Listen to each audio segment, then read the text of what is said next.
Okay, good evening everyone. तो हम class 9th के लिए मैथ पढ़ रहे थे और उसके अंदर हम क्षेत्रमिति के महत्वपूर्ण कंसेप्ट्स पढ़ रहे थे। और लास्ट क्लास में, जैसा कि आपको पता है, लास्ट क्लास के अंदर हमने क्या पढ़ा था?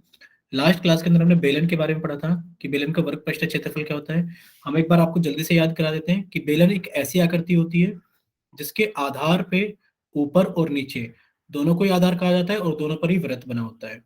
ठीक है, और ये हमारी पाइप की जैसी दिखने वाली आकृति होती है, जिस पाइप के अंदर पानी बहता है, वही आकृति होती है हमारे बेलन की, कि आपका ऊपर वाला आधार और नीचे वाला आधार दोनों वृत्त होते हैं। इसी को बोला जाता है पाइप यानी कि बेलन। और जो बेलन का वर्ग पृष्ठ क्षेत्रफल होता है, ये आप जानते हो कि इसका एक सूत्र होता है 2। इसका सूत्र होता है 2πr/h, यानी कि इसको हम ऐसे भी लिख सकते हैं 2 × π × r × h। और आप जानते हो कि देखिए कि अगर इनके अंदर मान भरे जाए तो आप कहोगे कि सर अगर इनके अंदर वैल्यू भरी जाएगी तो 2 का मान 2 ही रहेगा, 2 की वैल्यू 2 गुणा पाई की मान आप जानते हो 22/7 होता है।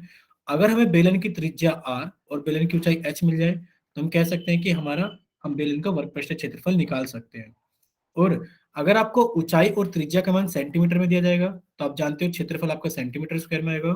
और इसी तरह अगर आपको त्रिज्या और ऊंचाई का मान मीटर में दिया जाएगा तो क्षेत्रफल आपका मीटर स्क्वायर में आएगा।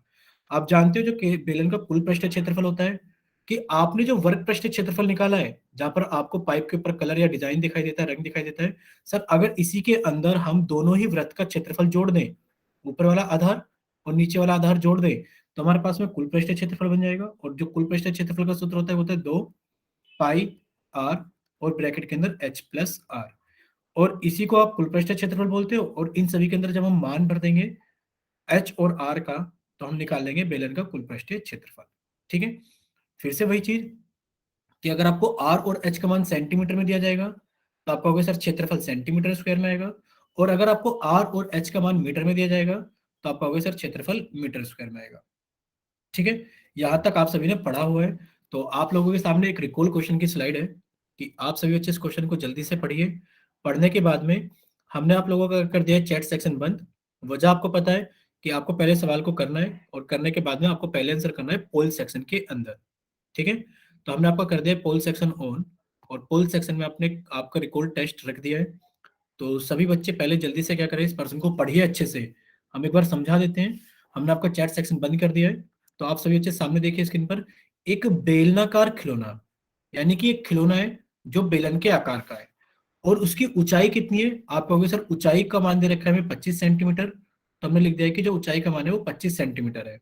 और जो आधार का परिमाप है, अब देखो जो खिलौना है वो बेलनाकार है और आप जानते हो कि बेलनाकार आकृति कैसी होती है। आप कहोगे सर उसके नीचे आधार पर और ऊपर आधार दोनों को ही आधार कहा जाता है, एक वृत्त होता है। और आपको इस वृत्त का परिमाप दिया गया है, यानी कि इस वृत्त की परिधि दी गई है। इसका मान कितना है आपके पास में? 20π। बच्चे माइक बंद रखेंगे सभी। परिधि का मान कितना दिया गया है? 20π। और आपसे पूछा गया है कि इस खिलौने को बनाने के लिए आपको कितने वर्ग सेंटीमीटर प्लास्टिक की आवश्यकता होगी। यानी कि जब आप एक खिलौना बनाओगे, जो खिलौना आपके किस आकार का है? जो खिलौना आपके बेलनाकार आकार का है। तो बताइए कि उस खिलौने को बनाने के लिए आपको कितनी वर्ग सेंटीमीटर प्लास्टिक की आवश्यकता होगी। जब आप खिलौना बनाओगे तो आप उसके ऊपर क्या लगाओगे? आधार भी लगाओगे, नीचे आधार भी लगाओगे और ये वर्क भी होगा। यानी कि आपको इस बेलनाकार खिलौने का संपूर्ण पृष्ठीय क्षेत्रफल निकालना है। तो सभी बच्चे इसको जल्दी से हल करें और हल करने के बाद में पोल सेक्शन के अंदर वोट करें। चलिए, यानी कि आपको एक बेलनाकार खिलौना दिया गया है और उस खिलौने के अंदर आपको पूछा गया है कि बताइए उस खिलौने का क्या होगा, संपूर्ण पृष्ठीय क्षेत्रफल कितना होगा। संपूर्ण क्यों? क्योंकि आप कहोगे सर जो खिलौना होगा वो उसके ऊपर और नीचे आधार लगाया गया होगा। तो जब आधार लगा दिया गया ऊपर नीचे तो आप कहोगे सर ये बेलन का संपूर्ण पृष्ठीय क्षेत्रफल बन गया है। संपूर्ण पृष्ठीय क्षेत्रफल का सूत्र लगाइए और सूत्र निकालने के बाद में आप कहोगे सर सिर्फ h का मान है हमारे पास में, r का मान नहीं है। तो r का मान आप परिधि से निकाल सकते हो कि आपको वृत्त की परिधि दी गई है 20π। और आपने वृत्त वाले चैप्टर में सीखा था कि जब हमें परिधि दी जाती है तो हम उसकी Sir, त्रिज्या repeat कैसे once निकालते हैं। again. हाँ, एक बार हम रिपीट जरूर करेंगे बच्चे। तो सभी बच्चे अपना माइक बंद रखेंगे। जिन बच्चों को समझ में आ गया है ठीक है, जिन बच्चों को समझ में नहीं आया वो एक बार फिर से समझेंगे। देखिए, आपको एक बेलनाकार खिलौना बनाना है, यानी कि आपको जो खिलौना बनाना है वो बेलन के आकार यानी कि सिलेंडर के आकार का है और उसकी ऊंचाई है 25 सेंटीमीटर। तो हमने लिख दिया सर ऊंचाई का मान मिल गया है 25 सेंटीमीटर। उसके बाद हमें क्या दिया गया है? उसके बाद हमें दिया गया है कि जो उसका आधार का परिमाप है आप जानते हो बेलन में जो आधार होता है वृत्त होता है, और उसके परिमाप को, वृत्त के परिमाप को हम परिधि कहते हैं। यानी कि हमें वृत्त की परिधि का मान दिया गया 20 पाई। हमसे पूछा गया है कि बताइए इस खिलौने के बनाने के लिए आपको कितने वर्ग सेंटीमीटर प्लास्टिक की आवश्यकता होगी। यानी कि जब आपने खिलौना बनाया है तो खिलौने का आपको आधार लगाने पड़ेंगे। यानी कि आपसे पूछा गया है कि बताइए जो खिलौना बेलनाकार आकार का है उसका संपूर्ण पृष्ठीय क्षेत्रफल कितना होगा। तो आप संपूर्ण पृष्ठीय क्षेत्रफल का सूत्र लगाइए और आंसर निकालिए। जब आप संपूर्ण पृष्ठीय क्षेत्रफल का सूत्र लगाएंगे तो एच का मान आपको 25 भरना है, और आपको आर का मान नहीं पता है। आर के मान की जगह आपको परिधि का मान दिया गया है कि आप परिधि का मान इस्तेमाल कीजिए। यानी कि परिधि का मान 20 पाई है, तो आप यहां से आर निकालिए और अपने बेलन के संपूर्ण पृष्ठीय क्षेत्रफल के सूत्र में आप अपने आर का मान भरिए कि कितना होगा। ठीक है, चलिए। 8 बजकर के 39 मिनट हो रहा है, और 8 बजकर के 41 मिनट तक का आप लोगों के पास में टाइम है कि आप इसको जल्दी से हल करें और पोल सेक्शन के अंदर वोट कर दें। 2 मिनट के बाद हम आपको पोल सेक्शन बंद कर देंगे और हम आपको समझाना स्टार्ट करेंगे। आप सभी के पास में 2 मिनट का टाइम है कि सभी बच्चे इसको जल्दी से हल करें, और हल करने के बाद में जल्दी से पोल सेक्शन के अंदर आप इसको वोट करें। ठीक है, जिस बच्चे ने क्लास ज्वाइन किया मनोज दुल के नाम से, शायद उनको समझ में आ गया है कि एक बार रिपीट किया है हमने, तो शायद उनको समझ में आ गया है कि जो बेलनाकार खिलौना है उसकी ऊंचाई 25 सेंटीमीटर है, परिमाप 20 पाई है। तो आप परिमाप से त्रिज्या निकालिए आर का मान और उसे संपूर्ण पृष्ठीय क्षेत्रफल के सूत्र में रखिए। चलिए,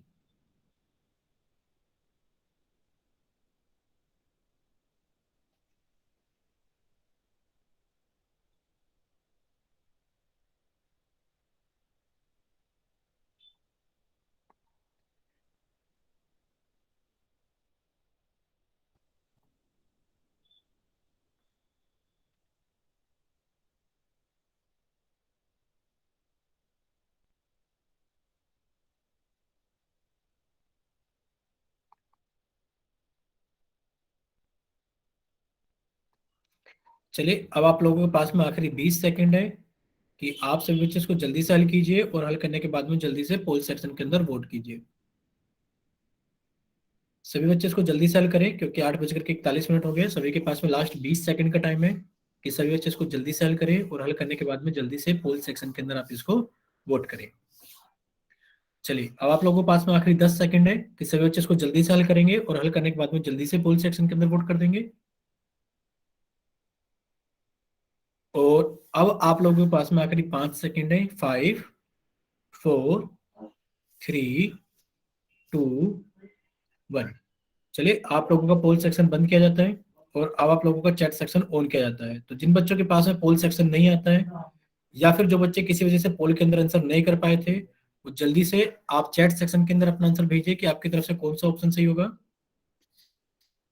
ठीक है, यानी कि अब सभी बच्चों को समझ में आ गया, सभी बच्चों ने अपना आंसर भेज दिया है। अब सभी बच्चे सामने देखेंगे स्क्रीन पर। अब कोई भी बच्चा टाइप नहीं करेगा चैट सेक्शन के अंदर। हम चैट सेक्शन फिर से बंद कर देंगे। आप चैट सेक्शन के अंदर कुछ भी टाइप नहीं करेंगे। देखिए, समझते हैं इस सवाल को, फिर देखते हैं कितने बच्चों को सही था। देखिए, आपको दिया गया कि एक बेलनाकार खिलौना, यानी कि एक खिलौना जो बेलन के आकार का है और उसकी ऊंचाई 25 सेंटीमीटर है। तो आपने रख दिया सर ऊंचाई का मान, तो हमें पता लग गया कि ऊंचाई का मान तो है 25 सेंटीमीटर। अब ये खिलौना बेलनाकार है, तो आप जानते हो बेलन के अंदर क्या होता है, आधार होता है सर, वो वृत्ताकार होता है। और इस वृत्त की परिधि हमें दे दी गई है 20 पाई सेंटीमीटर।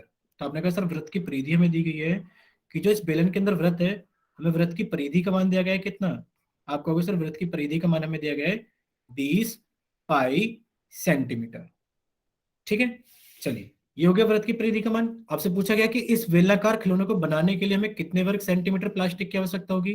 तो आप कहोगे सर बेलनाकार खिलौना है तो इसका आधार भी लगाया होगा, ऊपर वाला और नीचे वाला, और वक्र तो लगा हुआ है इसके अंदर। तो आप कहोगे सर हमें क्या निकालना है इस खिलौने का, संपूर्ण पृष्ठीय क्षेत्रफल, कि इसको बनाने के लिए हमें कितनी प्लास्टिक की जरूरत होगी। जब आप इसका संपूर्ण पृष्ठीय क्षेत्रफल निकालने जाओगे, चलिए इसका संपूर्ण पृष्ठीय क्षेत्रफल निकाल ही लेते हैं। आपने कहा सर खिलौने का संपूर्ण पृष्ठीय क्षेत्रफल निकालना तो बहुत आसान है, कि आपने कहा सर इसका हमें संपूर्ण पृष्ठीय क्षेत्रफल निकालना है टी से। सूत्र लगा देते हैं, कितना होता है 2 पाई आर, और ब्रैकेट के अंदर एच प्लस आर। चलिए सभी का मान भर देते हैं जो जो मान हमें दिए गए। आपका क्वेश्चन सर 2 का मान 2 है, सर पाई का मान पाई रहने देते हैं, पाई का मान 22/7 होता है, जब जरूरत पड़ेगी भर देंगे। सर हमें आर का मान ही नहीं पता, सर एच का मान 25 दिया गया है, और सर फिर से हमें आर का मान नहीं पता। यानी कि इसका संपूर्ण पृष्ठीय क्षेत्रफल निकालने के लिए हमें त्रिज्या आर की जरूरत है। फिर आपने कहा सर त्रिज्या आर तो नहीं दे रखा, पर इस वृत्त की परिधि जरूर दे रखी है। चलिए इस परिधि का इस्तेमाल कर लेते हैं। आप कहोगे सर वृत्त की परिधि होती है 2 गुणा पाई गुणा आर, और सर इसका मान हमें दे रखा है 20 पाई। हमें आर का मान निकालना है, तो आर इधर ही रहेगा। आप कहोगे सर आर बराबर हो गया 20 पाई गुणा, आप कहोगे सर ये तो हमारे पास में कितना है, 2/1 है, तो इधर आके 1/2 हो जाएगा। और सर ये तो हमारे पास में पाई/1 था, ये 1/पाई हो जाएगा। क्योंकि आप जानते हो कि जब भिन्न एक तरफ से दूसरी तरफ जाती है तो भिन्न पलट जाती है। तो आपने कहा सर पाई से तो पाई कट गया, और 2 से कट गया 20, 10 टाइम पर, और आपने कहा सर आर का मान आ गया हमारे पास में 10 सेंटीमीटर। सेंटीमीटर क्यों? क्योंकि वृत्त की परिधि सेंटीमीटर में थी, तो त्रिज्या का मान किस में आएगा, सेंटीमीटर में। अगर यहां तक सभी बच्चों को समझ में आ गया है कि जो वृत्त की परिधि हमें दे रखी थी 20 सेंटीमीटर पाई, सॉरी 20 पाई सेंटीमीटर, उससे हमने आर का मान त्रिज्या निकाला है 10 सेंटीमीटर। अगर यहां तक सभी बच्चों को क्लियर है, तो आप एक बार जल्दी से वाई टाइप करो कि हाँ सर हमें यहां तक सारी चीजें समझ में आ गई है कि आपने परिधि का इस्तेमाल करके आपने सर त्रिज्या का मान निकाला है। ठीक है, अब क्या करेंगे हम लोग, ठीक है सभी बच्चे सब टाइप करना बंद करेंगे, स्क्रीन पे देखेंगे सामने। चलिए से बच्चे टाइप करना बंद करेंगे, स्क्रीन पे देखेंगे सामने। अब आप कहोगे सर इस आर का मान यहां भर देते हैं, तभी तो हम संपूर्ण पृष्ठ क्षेत्रफल निकाल पाएंगे। तो आपने कहा सर आर का मान आ गया हमारे पास में 10, तो हमने आर की जगह दोनों तरफ लिख दिया 10। और अब जानते हो, क्या चीज जानते हो, कि सर एक बोर्ड मास का नियम होता है। हम बोर्ड मास के नियम से सर सबसे पहले ब्रैकेट को हल करते हैं। तो हमने सबसे पहले ब्रैकेट को ही हल करा कि 25 और 10 कितना हो गया, 35 हो गया। और आप जानते हो कि जिन जहां पर हमारे पास में क्या है, कि सर यहाँ पर एक ब्रैकेट है और यहाँ पर एक संख्या है, इनके बीच में कोई भी चिन्ह नहीं है, तो यहाँ पर गुणा का चिन्ह होगा। आपने यहाँ गुणा का चिन्ह लगाया और सारा मान फिर से भर दिया 10 गुणा पाई गुणा 2। जब आप इसकी गुणा करोगे, आपने कहा कि सर 10 गुणा 35, यानी कि 35 धाम 350, 35 धाम कितना हो गया 350। और जब आप 350 की 2 में गुणा करोगे तो आप कहोगे सर 700, और पाई तो सर पहले से ही चलता आ रहा है, यानी कि आंसर आएगा सर 700 पाई। अगर आप इसमें पाई का मान भर दोगे, अगर आप इसके अंदर पाई का मान भर दोगे, तो आप कहोगे सर पाई का मान होता है 22/7। पाई का मान कितना होता है बच्चे, 22/7। तो आप करोगे 700 गुणा 22/7। 7 से 700 कट जाएगा 100 टाइम पर, और 22 गुणा 100 कितना हो जाएगा 2200। कितना हो जाएगा हमारे पास में 2200। आप कहोगे सर दो आंसर आए हैं, या तो 700 पाई या फिर 2200। अगर आप इतने लोग, इतना सभी को क्लियर है, तो आप बच्चे इसका स्क्रीनशॉट ले लीजिए और आप एक बार वाई टाइप करना कि हाँ सर हमें सभी को समझ में आ गया है कि सर इसका आंसर होगा 700 पाई या फिर 2200। आंसर तो बाद में देख लेंगे, समझ में आना जरूरी है। तो शायद सभी को समझ में आ गया है। चलिए अब आगे चलते हैं और देखते हैं इसका सही आंसर कितना है। अब आप देखोगे कि इसका ऑप्शन ए सही है, क्योंकि या तो 700 पाई आंसर था या फिर हमारा 2200 आंसर था। अब 2200 तो नहीं लिखा हुआ, यानी कि आपका ऑप्शन ए सही है। ठीक है, चलिए आज सभी बच्चे अपनी कॉपी के अंदर जल्दी से हेडिंग लगाएंगे।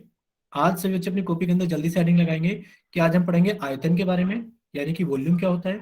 फिर हम आयतन की इकाइयां सीखेंगे कि आयतन को किस किस इकाई में नापा जाता है, और फिर हम उनका रूपांतरण सीखेंगे कि एक इकाई से दूसरी इकाई में हम कैसे जाते हैं। ठीक है, यानी कि हम पहले आयतन के बारे में सीखेंगे, फिर आयतन की इकाइयां कि आयतन को हम किस किस इकाई में नापते हैं, और फिर उनका रूपांतरण कि एक इकाई से दूसरी इकाई में हम कैसे जाते हैं। ठीक है, चलिए सभी बच्चे हेडिंग लगाएंगे अपनी कॉपी के अंदर और जल्दी से देखेंगे कि आयतन क्या होता है। देखिए आयतन क्या होता है कि ठोस वस्तु के द्वारा घेरे गए स्थान के माप को, यानी कि एक हमारे पास में ठोस वस्तु है और उसने जितना भी स्थान घेरा है, उसने जितना भी स्थान घेरा है, अगर आपने उसको नाप लिया, माप लिया, तो वो उस वस्तु का क्या कहलाएगा, आयतन कहलाएगा। ओके, हम एक बार इंग्लिश में जरूर बोलेंगे, सभी बच्चे ध्यान से सुनेंगे।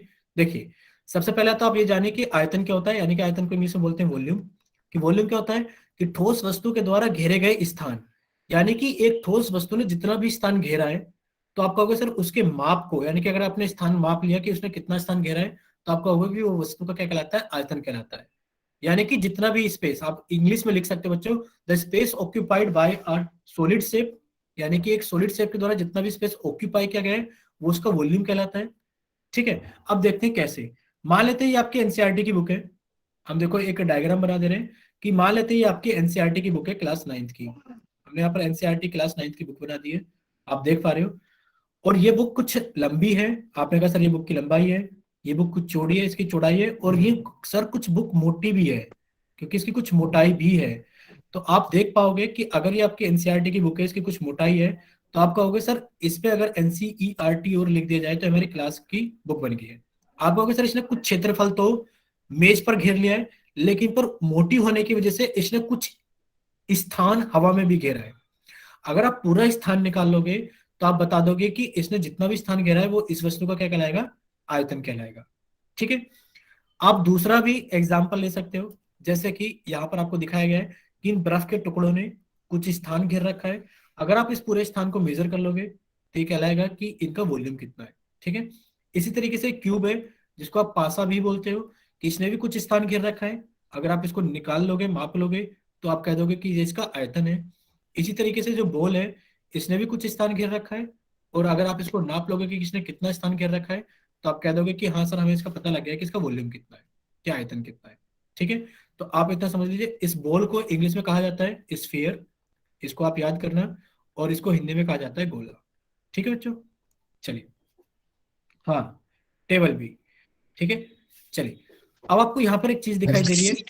तू बच्चे माइक बंद प्लीज। देखिए यहाँ पर आपको एक चीज दिखाई दे रही है, जहां पर हमने स्टार लगाया, क्या लिखा है, यदि कोई वस्तु रिक्त या खोखली होती है, अगर कोई वस्तु ऐसी होती है जो खोखली होती है, उसके अभ्यंतर भरा जाने वाला द्रव, हवा या पानी उसकी धारिता यानी कि कैपेसिटी कहलाती है। हाँ, स्क्रीनशॉट आप ले सकते हो जल्दी से बच्चे, पर स्क्रीनशॉट का भी कोई काम नहीं है, स्क्रीनशॉट आप यहाँ लेना। ठीक है। यानी कि अगर कोई भी हमारे पास में कोई वस्तु खाली है, तो आप कहोगे उसके अंदर भरा जाने वाला अभ्यंतर यानी कि अंदर भरे जाने वाला द्रव, हवा या पानी उसकी धारिता यानी कि कैपेसिटी कहलाती है।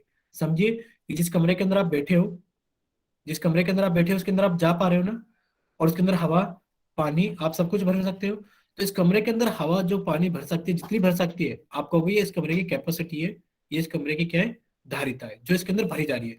जैसे कि अगर आप जाते हो मार्केट में, तो आप कोल्ड ड्रिंक लेकर आते हो, तो वो किसी चीज के अंदर भरी होती है, तब वो कह दोगे वो उसकी धारिता है। ठीक है। जैसे कि आप यहाँ देख पा रहे हो कि जैसे कि डब्बा आपको दिखाई दे रहा है जहाँ, इसके अंदर जो भी चीज भरी जाएगी, यानी कि जब ये पूरा स्पेस भर जाएगा, तो आप कहोगे ये इस डिब्बे की धारिता कहलाएगी। इसी तरीके से ये इस जार की धारिता है, जो इसके अंदर भरा जाएगा सारा का सारा, और ये इस जग की धारिता है। ठीक है। अब देखो धारिता के अंदर आपको जो इंपॉर्टेंट चीज है यहाँ पर स्क्रीनशॉट लेने के बाद में, आपको ये देखना है कि सर यहाँ पर एक लीटर लिखा हुआ है, यानी कि कुछ इकाई आ गई। हमने लीटर के बारे में कभी नहीं पढ़ा सर, अभी तक तो हम किसके बारे में पढ़ते आ रहे थे, सेंटीमीटर, मीटर, मिलीमीटर, इन सब चीजों के बारे में पढ़ते आ रहे थे। पर एक नया वर्ड आ गया है हमारे पास में, लीटर। यानी कि आज धारिता का मतलब कैपेसिटी होता है। कैपेसिटी का मतलब होता है कि आप मान लो कि आप जिसके अंदर, देखो अगर कोई वस्तु क्या है, खोखली या फिर खाली है, जैसे कि आप जिस कमरे में जा रहे हो वो खाली कमरा है, और आप इस कमरे के अंदर जो भी चीज भर सकते हो, जितना भर दोगे इसको, यानी कि अगर आपने इसके अंदर हवा भरी तो पूरा भर दो, तो जब इस कमरे के अंदर सब कुछ भर जाएगा पूरा का पूरा, कोई स्पेस नहीं बचेगा, तो जितना आपने स्थान, यानी कि जितना आपने स्पेस ऑक्यूपाई कर लिया है, वो इस कमरे की धारिता कहलाएगी। ठीक है। कैपेसिटी यानी कि इस कमरे के अंदर इतनी चीजें आ सकती हैं। ठीक है बच्चे। तो आप कहोगे कि सर हाँ हमें एक नया वर्ड देखने के लिए मिला है, लीटर। अब हम इनके बारे में सीखते हैं कि होता क्या है। देखिए, सबसे पहले आप कहोगे आयतन का मात्रक, यानी कि जो आयतन होता है उसका मात्रक क्या होता है। जैसे कि आपने कहा सर लंबाई को तो हम नापते हैं मीटर में, किलोमीटर में, सेंटीमीटर में। सर हम क्षेत्रफल को, यानी कि सर हम अगर एरिया की बात करें, क्षेत्रफल को हम नापते हैं मीटर स्क्वायर में, सेंटीमीटर स्क्वायर में। हमें हमेशा बताया जाता है कि क्षेत्रफल हमेशा सेंटीमीटर स्क्वायर में आता है, मीटर स्क्वायर में आता है। तो इसी प्रकार जो आयतन होता है वो हमेशा सेंटीमीटर क्यूब या मिलीमीटर क्यूब में आता है। सबसे पहले आपको यहाँ पर ध्यान देना है कि जो आयतन होता है वो सेंटीमीटर क्यूब, मिलीमीटर क्यूब। जैसे कि आप लंबाई के कुछ इकाई जानते हो कि सर जो लंबाई होती है वो हमारे पास में कुछ एक टेबल याद कराया था, kilometre, hectometre, decametre, metre, decimetre, centimetre, millimetre. ये लंबाई के लिए याद किया था। इसी तरीके से सर अगर हम क्षेत्रफल की बात करें, तो क्षेत्रफल के अंदर हो जाएगा, सभी का स्क्वायर लगा देते हैं। अभी हम मोटी मोटी जो इकाइयां हमारी इस्तेमाल में आती है उनको लगा देते हैं। जैसे कि आपने कहा सर मीटर स्क्वायर, फिर आपने कहा सर सेंटीमीटर स्क्वायर, आपने कहा सर मिलीमीटर स्क्वायर। इसी तरीके से अगर हम आयतन की बात करें, तो आयतन में आपका आ जाएगा क्या चीज, मीटर क्यूब, सेंटीमीटर क्यूब और मिलीमीटर क्यूब। ठीक है। यानी कि जो भी आयतन होता है, सभी बच्चे माइक बंद रखेंगे, सभी बच्चे प्लीज माइक बंद रखेंगे। यानी कि आप कहोगे सर जो मीटर क्यूब, यानी कि जो आयतन होता है उसको मीटर क्यूब, सेंटीमीटर क्यूब या फिर मिलीमीटर क्यूब में लिखते हैं। इतना सभी को समझ में आ गया होगा। चलिए अब थोड़ा सा आगे चलते हैं। देखिए, जैसे कि हमें सबसे पहले जरूरी है ये सीखना कि जो लंबाई की आयतन की जो इकाइयां होती है, जैसे कि अभी आपको बताया वो सेंटीमीटर क्यूब हो सकता है। देखिए, वो सेंटीमीटर क्यूब हो सकता है, मीटर क्यूब हो सकता है, मिलीमीटर क्यूब हो सकता है। ये किसकी इकाइयां है? ये आपके आयतन की इकाइयां हैं। क्योंकि आयतन, आप जानते हो कि किसी वस्तु ने कितना स्थान घेरा है। तो अब वस्तु जब स्थान घेरेगी तो आप क्या कहोगे कि सर स्थान घेरा है तो उसकी कुछ लंबाई होगी, चौड़ाई होगी और ऊंचाई होगी। तो लंबाई, चौड़ाई, ऊंचाई को इन्हीं सब चीजों में नापा जाता है, मीटर में, सेंटीमीटर में, मिलीमीटर में। लेकिन पर जो धारिता होती है, अभी आपने पढ़ा था, धारिता किसी खाली चीज के अंदर भरी जाने वाली चीज को कहा जाता है कि कितनी चीज भरी गई है। ठीक है। तो जो भरी चीज जाती है, जैसे कि आप अगर जाते हो कहीं मार्केट में दूध लेने के लिए, तो आप कहते हो कि सर दूध जो आता है हमें डब्बे में भर के मिलता है। यानी कि वो कुछ इस तरीके से मिलता है, 1 लीटर, 2 लीटर, 500 ml, इस तरीके से मिलता है। अगर आप कोल्ड ड्रिंक लेने जाते हो तो आप कभी ये नहीं कहते कि 2 मीटर क्यूब की कोल्ड ड्रिंक दे दो। आप क्या कहते हो? 2 लीटर, 1 लीटर, 500 ml, इन तरीके की आप मांगते हो हमेशा कोल्ड ड्रिंक। कभी आपने कहा है कि हमें 5 मीटर क्यूब की चाहिए कोल्ड ड्रिंक? नहीं कहा, नहीं कहते कभी। तो यानी कि हमारे पास में धारिता में और इसमें यही अंतर है कि जो धारिता की इकाइयां हैं वो देखो अलग है। यानी कि जो धारिता की इकाइयां हैं वो कौन कौन सी इकाइयां हैं? आप कहोगे सर धारिता मिलीमीटर में हो सकती, सॉरी, लीटर में हो सकती है, किलोलीटर में हो सकती है, और मिलीलीटर। मिलीलीटर बहुत छोटी इकाई होती है। जैसे कि जो आपके इंजेक्शन वगैरह होते हैं, जो आपकी आई ड्रॉप होती है, आंखों की दवाइयाँ, वो सब किस में मिलती है आपको? मिलीलीटर, क्योंकि बहुत कम मात्रा में चाहिए होती है। लीटर, जो आपकी रोजमर्रा की जिंदगी की जरूरतें होती है, वो आप सब लीटर में लेते हो। दूध हो गया, कोल्ड ड्रिंक हो गया, तेल हो गया, ये सब आप लीटर में लेते हो। किलोलीटर एक बड़ी इकाई है, ये एक बहुत बड़ी इकाई के बारे में बताया जाता है। ठीक है। अगर आपको इतना समझ में आ गया है कि हाँ सर धारिता की इकाइयां तो अलग होती है, धारिता की इकाइयां तो अलग होती हैं, और आयतन की इकाइयां अलग होती हैं, तो जल्दी से एक बार वाई टाइप करो कि हाँ सर हमें इतना समझ में आ गया है। जल्दी से सभी बच्चे वाई टाइप कर दो ताकि पता लगे कि हाँ सभी बच्चे सीख रहे हैं। समझ में आ गया? Very good. यानी कि आपको इतना पता लग गया कि हाँ सर धारिता की इकाइयां अलग होती हैं और आयतन की इकाइयां अलग होती हैं। तो आज हम क्या पढ़ेंगे? आयतन की एक दूसरे की इकाइयों को आपस में कैसे बदलते हैं, धारिता की एक दूसरे की इकाइयों को आपस में कैसे बदलते हैं, और फिर आयतन की इकाइयों को धारिता में और धारिता की इकाइयों को आयतन में कैसे बदलते हैं। ठीक है। ये आज हम सीखने वाले हैं। चलिए, तो सबसे पहले हम सीखेंगे आयतन की इकाइयों का रूपांतरण, कि आयतन की इकाइयां कैसे बदली जाती हैं। और आप जानते हो कि सर आयतन निकालने के लिए हमें सबसे पहले ये पता होना चाहिए कि जो लंबाई की इकाइयां हैं वो कौन कौन सी होती है। तो आप कहोगे सर जो लंबाई होती है वो kilometre, hectometre, sir decametre, metre, decimetre, centimetre और मिलीमीटर में नापी जाती है लंबाई। पता लग गया आपको?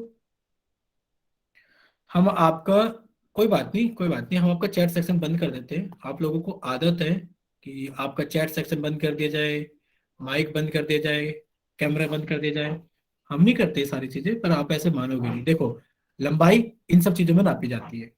जब लंबाई इन सब चीजों में नापी जाती है तो आप कहोगे सर जो क्षेत्रफल होता है, तो आपने क्षेत्रफल के बारे में पढ़ा था कि सर क्षेत्रफल इनका स्क्वायर होता है। अब स्क्वायर कैसे होता है? आप सबसे पहले आप हमें जवाब देना, हम चैट सेक्शन खोल के पूछेंगे कि अगर आपसे कोई पूछा जाए कि बताइए, जब आप मीटर से सेंटीमीटर में जाते हैं, जब आप मीटर से सेंटीमीटर में जाते हो तो आपने कहा सर 2 गैप है, हमें कितने से गुणा करनी होगी? आप कहोगे सर 2 गैप है तो हमें 100 से गुणा करनी होगी। लेकिन पर जब आप सेंटीमीटर से मीटर में आते हो, उल्टा आते हो, तो आप कहोगे सर 2 गैप है तो हम 100 से भाग करेंगे। इसी तरीके से जब आप सेंटीमीटर से मिलीमीटर में जाते हो तो 1 गैप है, यानी कि आप कहोगे सर हम 10 से गुणा करेंगे। लेकिन पर जब हम मिलीमीटर से सेंटीमीटर में आएंगे उल्टा, तो सर हम 10 से भाग करेंगे। समझ में आ गया होगा आप लोगों को। ये चीज हमने सीखी थी जब लंबाइयों की इकाइयों को हमने बदलना सीखा था। ठीक है। चलिए, अगर हम बात करें, अगर हम बात करें आयतन की, क्योंकि आज हम आयतन के बारे में पढ़ेंगे, तो आप कहोगे सर जब हम मीटर से, होगा अच्छे दिन। देखो अगर आप इस तरीके से करोगे माइक ऑन तो हम आपका माइक भी बंद कर देंगे। आपको पता है कि माइक बंद करने की भी सुविधा होती है। तो फिर आप आराम से बैठकर पढ़ोगे। तो इसलिए आराम से बैठकर पढ़िए ताकि हम आपको माइक बंद करने की जरूरत ना पड़े। चलिए, देखिए सामने स्क्रीन पर। तो आप कहोगे सर आयतन के बारे में आज हमें सीखना है, तो आयतन के बारे में सीखते हैं। देखिए, जब आप कह रहे हो कि सर हम मीटर से सेंटीमीटर में जाते हैं तो सर हमें 100 से गुणा करनी होती है। कितने से गुणा करनी होती है? 100 से। तो सर जब हम सेंटीमीटर से, सॉरी, जब हम मीटर क्यूब से, क्योंकि आयतन के बारे में सीखेंगे, हम सेंटीमीटर क्यूब में जाएंगे तो हमने देखो यहाँ पर भी क्यूब लगा दिया है। हमने यहाँ पर क्यूब लगा दिया है, मीटर से मीटर क्यूब। हमने सेंटीमीटर में क्यूब लगा दिया है। तो हम यहाँ से यहाँ जाते वक्त हम 100 से गुणा नहीं करेंगे बच्चे, हम 100 के क्यूब से। यानी कि 100, फिर 2 और 3। क्यों? क्योंकि 100 का क्यूब कितना होगा? आप कहोगे सर 100 गुणा 100 गुणा 100, यानी कि एक के बाद में 6 जीरो होंगी। हमें इतने से गुणा करना होगा, हमें इतने से गुणा करना होगा जब हम मीटर क्यूब से सेंटीमीटर क्यूब में जाएंगे। और जब हम सेंटीमीटर क्यूब से मीटर क्यूब की तरफ आएंगे तो हमें भाग करना होगा कितने से? सर एक के बाद में लिखी गई है 6 जीरो, एक के बाद में लिखी गई है 6 जीरो। ठीक है, इतना अगर आप सभी को समझ में आ गया तो वाई टाइप करो जल्दी से कि हाँ सर हमें समझ में आ गया है कि सर जब हम मीटर क्यूब से सेंटीमीटर क्यूब में जाएंगे तो सर हमें एक के बाद में 6 जीरो लिखनी है, तब भाग गुणा करनी है, और जब उल्टे आएंगे तो हमें भाग करना है। इसी तरीके से सामने देखिए, अब कोई बच्चा टाइप नहीं करेगा। देखिए, जब आप सेंटीमीटर से आप मिलीमीटर में जाते हो तो आप 10 से गुणा करते हो। लेकिन पर अगर हमने सेंटीमीटर क्यूब के बाद में मिलीमीटर क्यूब कर दिया है, तो जब आप यहां से यहां जाओगे तो आपने क्यूब कर दिया है, तो आप 10 से नहीं करोगे, 10 के क्यूब आप 1000 से गुणा करोगे, और उल्टे आते वक्त आप 1000 से भाग करोगे। ठीक है, अगर आप लोगों को इतना समझ में आ गया है तो आप लोग इसके जल्दी से स्क्रीनशॉट लीजिए कि हाँ सर हमें समझ में आ गया है कि मीटर क्यूब से सेंटीमीटर क्यूब में जाते वक्त हम इससे गुणा करेंगे, वापस आते वक्त भाग करेंगे। इसी तरीके से सेंटीमीटर क्यूब से मीटर क्यूब में जाते वक्त 1000 से गुणा करेंगे, और फिर हम उल्टे आते वक्त 1000 से भाग करेंगे। चलिए, अगर समझ में आ गया है तो अब आपसे कुछ क्वेश्चन पूछ लेते हैं, सामने से बच्चे चैट सेक्शन में जवाब देंगे। ठीक है, चलिए आपसे पूछा जा रहा है, बताइए 5 मीटर क्यूब में कितने सेंटीमीटर क्यूब होते हैं? जल्दी से जो बच्चे बताएंगे 5 मीटर क्यूब में कितने सेंटीमीटर क्यूब होते हैं। चलिए टाइप कीजिए, चैट सेक्शन में आप टाइप कीजिए 5 मीटर क्यूब में कितने सेंटीमीटर क्यूब होते हैं। ठीक है, वेरी गुड, सभी का आंसर आने लगा है। तो देखिए अभी आपने सीखा था सर, जब हम मीटर क्यूब से सेंटीमीटर क्यूब में जाएंगे, जब हम मीटर क्यूब से सेंटीमीटर क्यूब में जाएंगे तो हमें गुणा करनी होगी 1 2 3 4 5 6 जीरो लगा करके। पर किसको गुणा करेंगे? सर सामने लिखे हुए नंबर को गुणा करेंगे, कि 5 के बाद हम 6 जीरो लगा देंगे, इतने सेंटीमीटर क्यूब। ठीक है, चलिए अब थोड़ा सा और आगे चलते हैं। चलिए बताइए जरा 3 सेंटीमीटर क्यूब में, बताओ जरा कितने मिलीमीटर क्यूब होंगे? बताइए 3 सेंटीमीटर क्यूब में कितने मिलीमीटर क्यूब होंगे?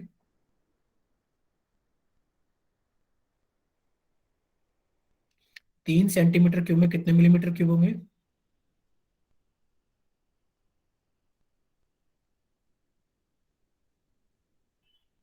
नहीं बच्चे, इतनी सारी जीरो नहीं लगेंगी। देखिए, आप कहोगे सर सेंटीमीटर से मिलीमीटर में जाते वक्त हम 10 से गुणा करते हैं। सर क्यूब के लिए हम 1000 से गुणा कर देंगे, क्योंकि 10 का क्यूब 1000 होता है। तो आपने कहा सर सामने लिखे हुए नंबर को हम 1000 से गुणा कर देंगे, और आंसर आएगा सर 3000। बच्चे 3000, 3000। ठीक है, सभी को समझ में आ गया है? चलिए, ओके। ये तो हो गया, समझ में आ गया है। ठीक है, चलो एक सवाल का आंसर और बता दो, फिर हम लोग आगे चलते हैं। देखिए, ये लिखा है हमारे पास में 5, और 5 के बाद में लिखिए 9 जीरो। 1 2 3 4 5 6 7 8 9 सेंटीमीटर। चलो सेंटीमीटर नहीं करते हैं, चलो सेंटीमीटर क्यूब ही कर लेते हैं। सेंटीमीटर क्यूब, बताओ जरा कितने मीटर क्यूब? बताओ जरा कितने मीटर क्यूब?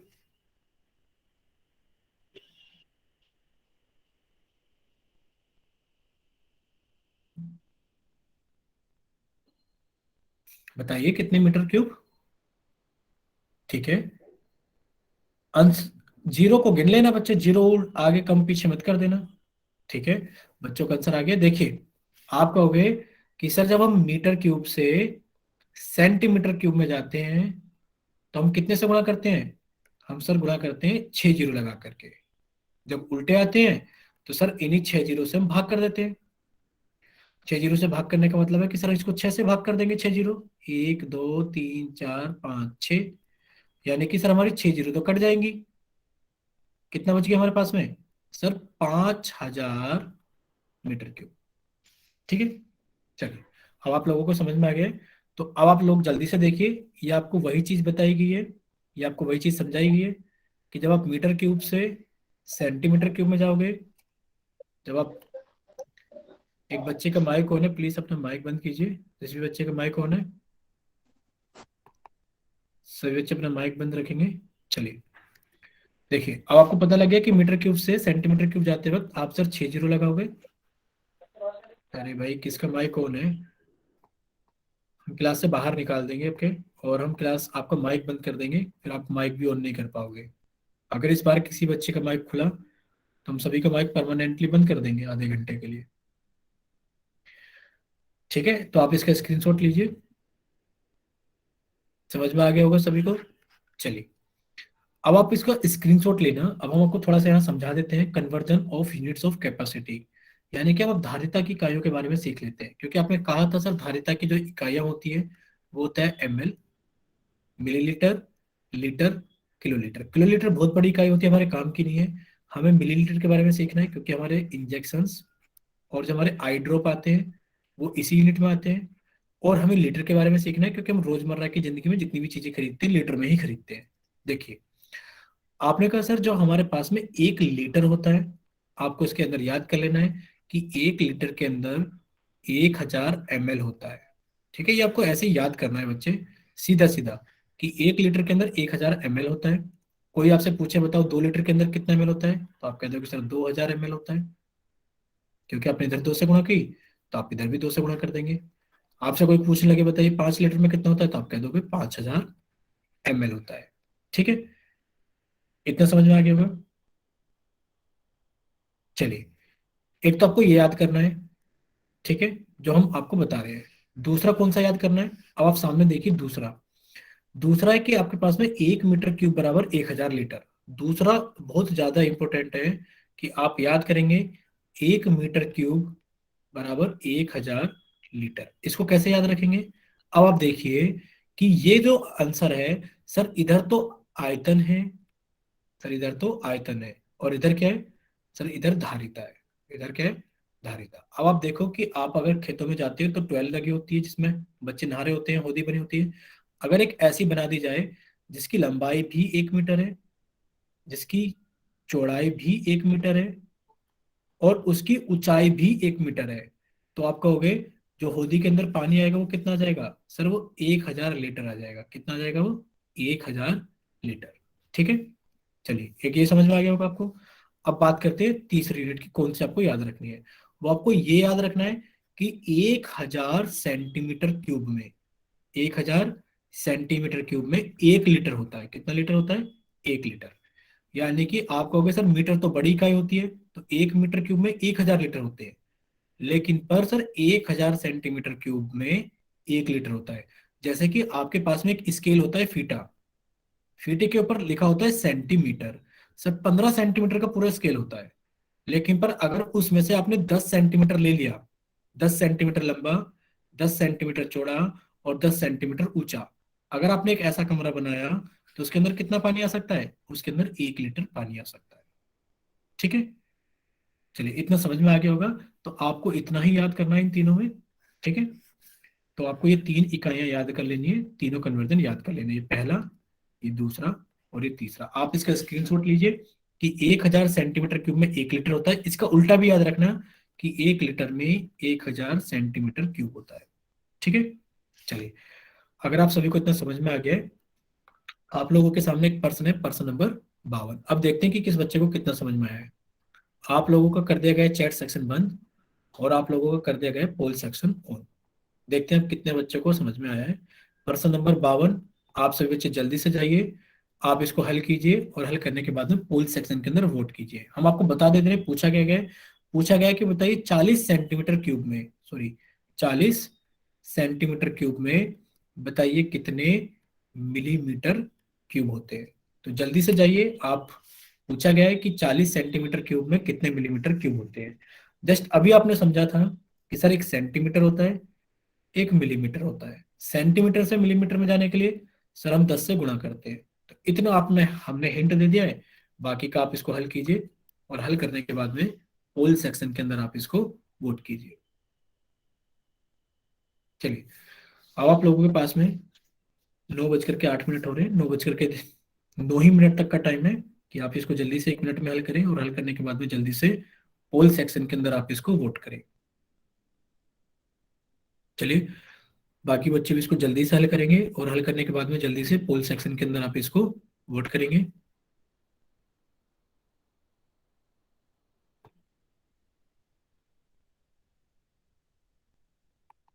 सभी बच्चे इसको जल्दी से हल करेंगे, और हल करने के बाद में जल्दी से इसको पोल सेक्शन के अंदर वोट करेंगे।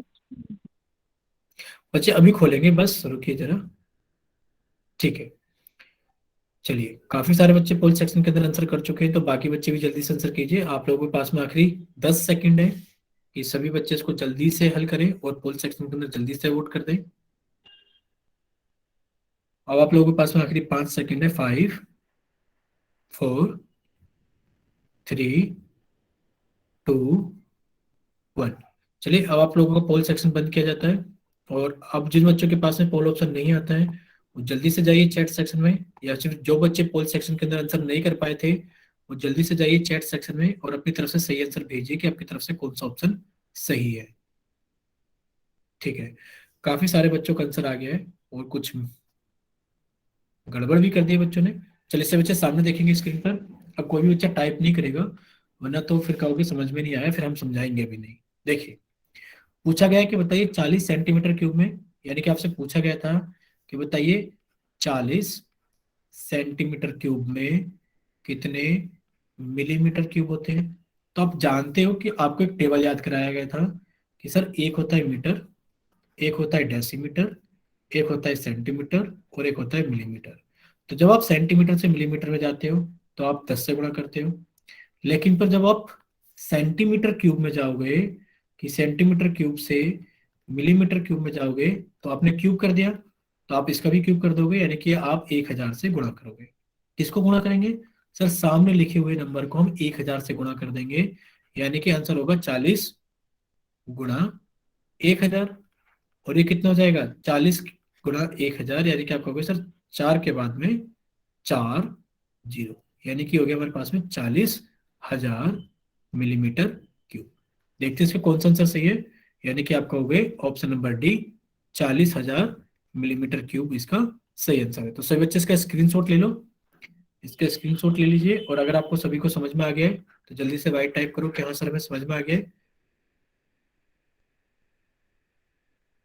ठीक है, सभी को समझ में आ गया है। चलिए, अब आगे चलते हैं, यानी कि अब इतना सभी को समझ में आ गया है, तो अब प्रश्न नंबर 53 आप लोगों के सामने हमने कर दिया पहले आपका चैट सेक्शन बंद, और हमने 53 नंबर सवाल रख दिया है आपका पोल सेक्शन के अंदर। ठीक है, अब हम समझा देते हैं आपको, क्योंकि आपको जीरो गिनने में कुछ दिक्कतें हो रही होंगी। तो देखिए क्या लिखा हुआ है। लिखा हुआ है 3 के बाद में 2, तो 4, 2 6 और 3 9, यानी कि लिखा हुआ है 3 के बाद में 9 जीरो, 2, तो 4, 2 6 और 3 9 जीरो। उसके बाद में लिखा हुआ है मिली मीटर क्यूब। पूछा गया कि बताइए इसके अंदर कितने मीटर क्यूब होंगे। आपसे पूछा गया मिलीमीटर क्यूब से बताइए कितने मीटर क्यूब होंगे। तो आप जानते हैं, थोड़ा सा हिंट हम दे देते हैं कि एक होता है मीटर, एक होता है हमारे पास में डेसीमीटर, एक होता है सेंटीमीटर, और एक होता है मिलीमीटर। तो जब आप मिलीमीटर से मीटर में आते हो तो आप कितने से भाग करते हो? सर, एक गैप, दो गैप, तीन गैप। सर, तीन गैप है। कितने गैप है? तीन गैप। यानी कि आप जब मिलीमीटर से मीटर की तरफ आते हो तो आप 1000 से भाग करते हो। तो जब आप मिलीमीटर क्यूब से मीटर क्यूब की तरफ आओगे तो आप कितने से भाग करोगे? चलिए, आप जल्दी से भाग कीजिए, और भाग करने के बाद में सही ऑप्शन जल्दी से पोल सेक्शन के अंदर वोट कीजिए। चलिए, सभी बच्चे इसको जल्दी से क्या करेंगे? पोल सेक्शन के अंदर वोट करेंगे। सर हमारा कॉल सेक्शन नहीं चल आ रहा, चैट बॉक्स ऑन कर दो। बच्चे भी सर करते हैं हमारा बस। पोल सेक्शन नहीं चल रहा, चैट चालू कर दो। चलिए, अब आप लोगों के पास में आखिरी 10 सेकंड है कि सभी बच्चे इसको जल्दी से हल करें, और हल करने के बाद में जल्दी से पोल सेक्शन के अंदर आप इसको वोट करें। बच्चे अभी पोल सेक्शन ऑन करेंगे, जस्ट चैट सेक्शन ऑन करेंगे, 2 मिनट इंतजार कीजिए, बस अभी करते हैं। चलिए, अब आप लोगों के पास में आखिरी 5 सेकंड है। 5, 4 3 2 1। इंद्रजीत सेन, आपको तो हम क्लास से बाहर निकाल दे रहे हैं, उसके बाद आगे पढ़ाएंगे। हाँ सर, ये मना काटियो, ये क्या नहीं करें।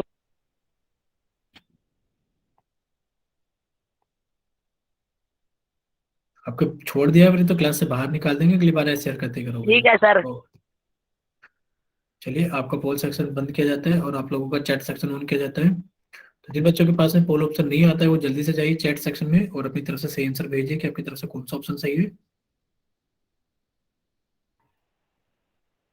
ठीक है, काफी सारे बच्चों का आंसर आ गया है, पर देखते हैं इसका कौन सा आंसर सही है। आप सभी बच्चे सामने देखिए स्क्रीन पर, कोई भी बच्चा टाइप नहीं करेगा। देखो, बहुत आसान था, सब कुछ समझाया गया है अभी आपको, कि आपके पास में लिखा हुआ है 3 और उसके बाद में लिखी हुई 9 0, 2 2 4 2 6 और 3 9। मिलीमीटर क्यूब से आपको जाना है मीटर क्यूब में। तो आप जानते हो कि इसको हल करने के लिए क्या करना पड़ेगा आपको। आपने लिखा सर 3 लिखा हुआ है और उसके बाद में 9 0 2 2 4 2 6 और 3 9। मिलीमीटर क्यूब से हम लोगों को जाना है मीटर क्यूब में।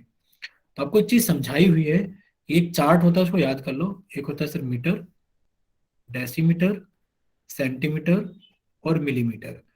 कि जब आप मिलीमीटर से मीटर की तरफ आते हो उल्टे, तो आपने कहा सर 1 गैप, 2 गैप, 3 गैप, यानी कि आपको डिवाइड करना 1000 से। ये तब होता है जब आप मिलीमीटर से मीटर में आते हो। लेकिन पर जब आप इसमें क्यूब लगा दोगे कि आपको मीटर क्यूब में आना है, कहाँ से आना है, मिलीमीटर क्यूब से आना है, तो आप भी इसका भी क्यूब कर दोगे। बताओ जरा, 1000 का क्यूब कितना होता है। आपका होगा 1000 गुणा 1000 गुणा 1000। जब आप 3 3 6 3 9, यानी कि सर एक के बाद में 9 जीरो। हमें 9 जीरो से भाग करना है। कितने से भाग करना है हमें, 9 जीरो से। पर किसको भाग करना है, सर सामने लिखे हुए नंबर को हमें 9 जीरो से भाग कर देना है। तो जब आप 9 जीरो से इसको भाग करोगे तो सारी जीरो तो आपस में कट जाएंगी। कितना बचा आपके पास में, सिर्फ 3। यानी कि आपको हो गया सर आंसर आ गया 3 मीटर क्यूब। कितना आंसर आया, 3 मीटर क्यूब। अगर आप सभी को इतना सभी को समझ में आ गया कि आंसर 3 मीटर क्यूब है, ऑप्शन जो भी होगा देख लेंगे अभी। तो आप सभी लोग जल्दी से वाइट टाइप करो, इसका स्क्रीनशॉट ले लो कि हाँ सर आपको समझ में आ गया है सभी को, कि हाँ सर इसका आंसर 3 मीटर क्यूब होगा। आया सभी को समझ में। ठीक है, अब देखो इसका ऑप्शन कौन सा है। इसका ऑप्शन ए सही है, 3 मीटर क्यूब। तो जिन बच्चों ने ए के बाद में डी भेजा था उनको समझ में आ गया कि डी ऑप्शन क्यों गलत है, क्योंकि आपको 6 नहीं 9 जीरो के साथ में डिवाइड करना है। ठीक है, हम एक बार फिर से रिपीट कर दे रहे हैं। देखिए, आपसे पूछा गया था 3, माइक बंद प्लीज, 2 2 4 2 6 और 3 9। इसके लिखा है मिलीमीटर क्यूब।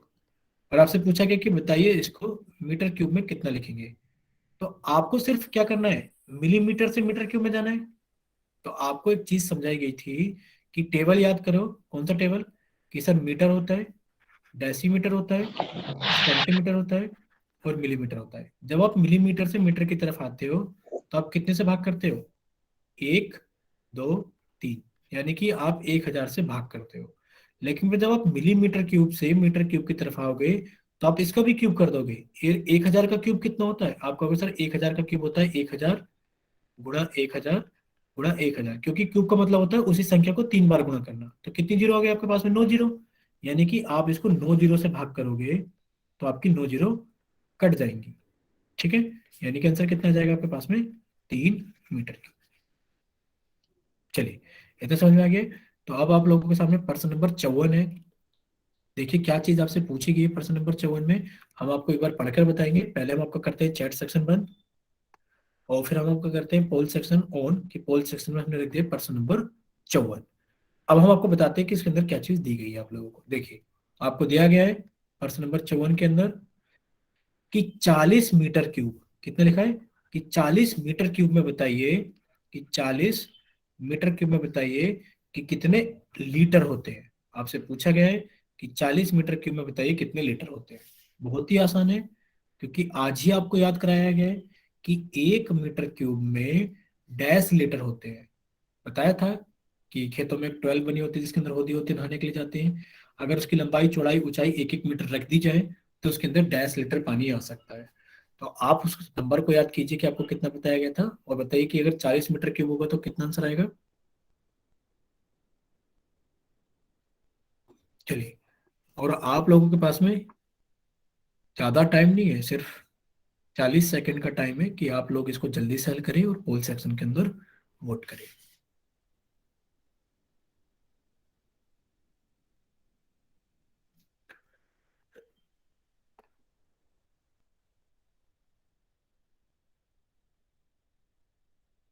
बंद करके बैठिए।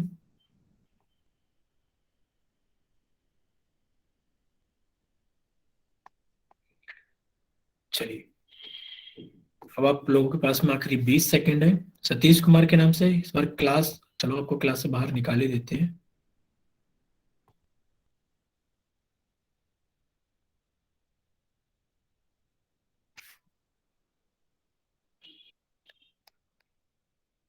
चलिए, आप लोगों के पास में आखिरी 20 सेकंड है कि सभी जल्दी से हल कीजिए, और हल करने के बाद में जल्दी से पोल सेक्शन के अंदर वोट कीजिए।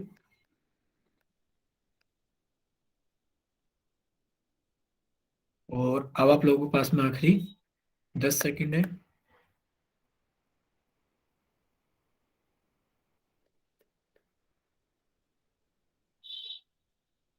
चलिए, और अब आप लोगों के पास में आखिरी 5 सेकंड है। 5, 4, 3, 2, 1। चलिए, अब आप लोगों का पोल सेक्शन बंद किया जाता है, और अब आप लोगों का चैट सेक्शन ऑन किया जाता है। तो जिन बच्चों के पास में पोल ऑप्शन नहीं आता है, या फिर जो बच्चे पोल सेक्शन के अंदर आंसर नहीं कर पाए थे, वो जल्दी से जाइए चैट सेक्शन में और अपनी तरफ से ऑप्शन भेजिए कि आपकी तरफ से कौन सा ऑप्शन सही है। ठीक है, तो चलिए अब देखते हैं इसका कौन सा ऑप्शन सही होगा। देखिए, आपसे पूछा गया था कि बताइए 40 मीटर क्यूब में कितने लीटर होते हैं। आपसे पूछा गया था बताइए 40 मीटर क्यूब में कितने लीटर होते हैं। आप कहोगे सर 40 मीटर क्यूब में कितने लीटर होते हैं। आज आपको एक नंबर याद कराया गया था कि 1 मीटर क्यूब में 1000 लीटर होते हैं, क्योंकि इधर क्या है आयतन और इधर क्या है धारिता। आपको याद करना पड़ेगा कि 1 मीटर क्यूब में 1000 लीटर होते हैं। आपने कहा सर इसी को क्या कर देते हैं, गुणा करेंगे कि 40 मीटर क्यूब में कितने हो जाएंगे, 40 गुणा 1000। तो आपका आंसर कितना जाएगा सर, 4 के बाद में 4 जीरो, यानी कि आपका आंसर आ जाएगा सर 4 जीरो, 1 2 3 4, और ये कितना हो गया 40,000 लीटर। कितना हो गया हमारे पास में 40,000 लीटर। तो आपको इतना समझ में आ गया तो आप इसका स्क्रीनशॉट लीजिए और जल्दी से वाई टाइप करें कि हाँ सर हमारे समझ में आ गया है। कोई बच्चा ऐसा है जिसको नहीं समझ में आया है। ठीक है, चलिए समझ में आ गया सभी को। तो ये आपका आंसर है ऑप्शन नंबर सी। जिन बच्चों ने बी और डी दिया था उनको समझ में आ गया है कि आपका ऑप्शन नंबर सी सही होगा। चलिए, अगर आप लोगों को समझ में आ गया तो अब आप लोगों के सामने प्रश्न नंबर 55 है, और हमने आपका कर दिया चैट सेक्शन बंद, और हमने रख दिया पोल सेक्शन के अंदर प्रश्न नंबर 55। देखिए क्या चीज दी गई है आपसे, क्या चीज पूछी गई है। आपको पूछा गया है बताइए कि 10 लीटर में, यानी कि आपसे पूछा गया है कि बताइए 10 लीटर में कितने सेंटीमीटर क्यूब होते हैं। पूछा गया कि बताइए 10 लीटर में कितने सेंटीमीटर क्यूब होते हैं। और आज ही आपको याद कराया था, क्या चीज याद कराई गई थी कि डैश सेंटीमीटर क्यूब में 1 लीटर होता है। कुछ नंबर याद कराया था हमने कि डैश सेंटीमीटर क्यूब में 1 लीटर होता है, कि आप अपने फीटे पे नंबर देखिए, अगर आप इतना लंबाई चौड़ाई ऊंचाई लेंगे तो 1 डैश सेंटीमीटर क्यूब बनेगा और उसके अंदर 1 लीटर पानी आ सकता है। अगर आपको ये याद है, हमने आपको याद कराया था और कहा था इसका उल्टा भी याद रखना कि 1 लीटर के अंदर डैश सेंटीमीटर क्यूब होते हैं। तो आप इनका इस्तेमाल कीजिए जल्दी से, और इसके अंदर जल्दी भरिए कि इसका कौन सा ऑप्शन सही होगा। चलिए देखते हैं कितने बच्चों का सही होता है। ये अभी की याद करी हुई चीज है कि जस्ट अभी अभी बताया था कि सभी को याद कर लेना कि एक तरफ धारिता है एक तरफ आयतन है, और इनकी इकाइयों को याद कर लो ताकि आप सवालों को कर पाओ।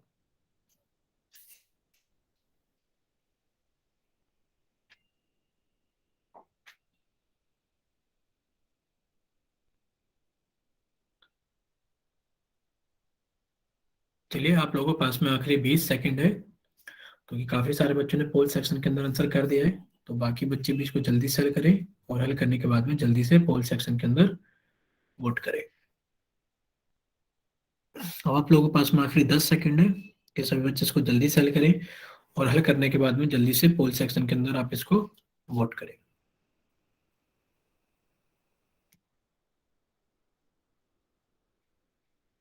चलिए, अब आप लोगों के पास में आखिरी 5 सेकंड है। 5, 4, 3, 2, 1। चलिए, अब आप लोगों का पोल सेक्शन बंद किया जाता है और अब आप लोगों का चैट सेक्शन ऑन किया जाता है। तो सभी बच्चे जल्दी से जाइए जिन बच्चों के पास में पोल ऑप्शन नहीं आता है, या फिर बच्चे पोल सेक्शन के अंदर अपना उत्तर नहीं भेज पाए थे, तो जल्दी से अपना चैट सेक्शन के अंदर आंसर भेजिए। ठीक है, सभी बच्चों का आंसर आ गया। Very good. चलिए, आपको आज ही अभी याद कराया गया था कि 1000 सेंटीमीटर क्यूब बराबर 1 लीटर होता है, या फिर आप उल्टा लिखेंगे कि 1 लीटर बराबर 1000 सेंटीमीटर क्यूब होता है। अगर 1 लीटर में, हाँ, 1 लीटर में अगर 1000 सेंटीमीटर होते हैं तो आप कहोगे सर 10 लीटर में कितने हो जाएंगे, यानी कि आप कहोगे सर 10 से गुणा कर देंगे, सॉरी दूसरे कलर से लिख देते हैं कि सर 10 से गुणा कर देंगे किसको, कि 10 गुणा 1000, और ये आ गया आपके पास में 10,000 सेंटीमीटर क्यूब, यानी कि आप कहोगे ऑप्शन बी आपका सही आंसर है। अगर सभी को समझ में आ गया तो उसका स्क्रीनशॉट लीजिए और वाई टाइप कीजिए कि हाँ सर हमें को ये सब चीजें समझ में आ गई है। ठीक है, सभी को समझ में आ गया है। Very good. चलिए, तो अगर आप सभी को इतना समझ में आ गया तो हम आपसे कुछ क्वेश्चंस पूछ लेते हैं जल्दी जल्दी। सब बच्चे चैट सेक्शन में जल्दी जल्दी रिप्लाई करेंगे। देखिए, अगर आपको दिया जाए कि 20,000 सेंटीमीटर क्यूब है, कि 20,000 सेंटीमीटर क्यूब है, जरा बताओ हमारे पास में कितने लीटर हो जाएंगे। पहला सवाल है, जल्दी से। फिर हम आपसे दूसरा सवाल भी पूछेंगे इसी संख्या के साथ में। Very good. कोई बच्चे पूछ रहे हैं, कोई बच्चा भेज रहे हैं। ठीक है, ठीक है, आपने कहा सर अभी तो याद किया था और आपने तुरंत अभी रिपीट करा दिया कि जब हम सेंटीमीटर क्यूब से लीटर में जाते हैं तो देखो ये रहा कि सर 1000 सेंटीमीटर क्यूब में 1 लीटर होता है। अगर ये कितने से गुणा कर दिया जाए सर, 20 से, तो ये 20,000 बन जाएगा, यानी कि ये कितना हो जाएगा आंसर, 20 लीटर हो जाएगा। कितना हो जाएगा, 20 लीटर। ठीक है, चलिए दूसरा सवाल आप लोगों के सामने कि बताइए हमारे पास में 50,000 और मिलीमीटर क्यूब है, तो बताओ कितने सेंटीमीटर क्यूब होंगे। बताइए, 50,000 मिलीमीटर क्यूब है, तुम्हारे पास में कितने सेंटीमीटर क्यूब होंगे।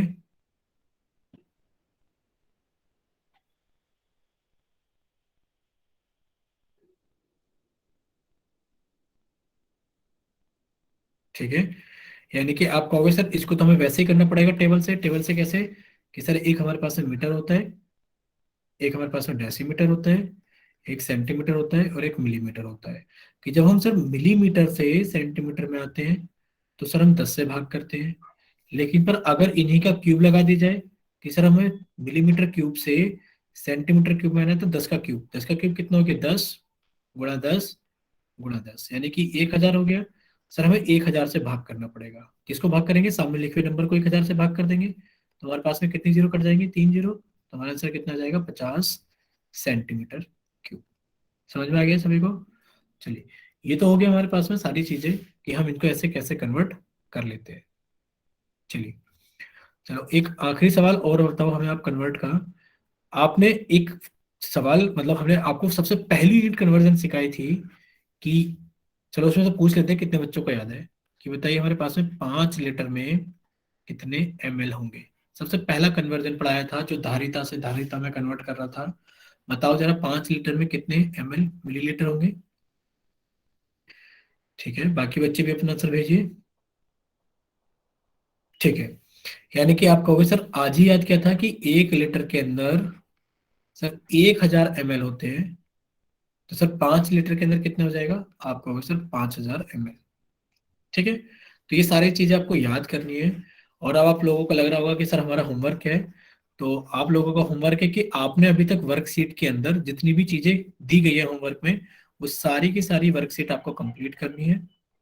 वर्कशीट आपको कंप्लीट करनी है, और जो आपने आज इस क्लास में पढ़ा है वो आपको सारा का सारा रिवाइज करना है होमवर्क में। ठीक है बच्चों, तो ये आपका होमवर्क है कि सारा जो भी आपने आज पढ़ा है आज आपको रिवाइज करना है, और आपने अभी तक जितना भी दिया है वो आप लोगों को क्या करना है,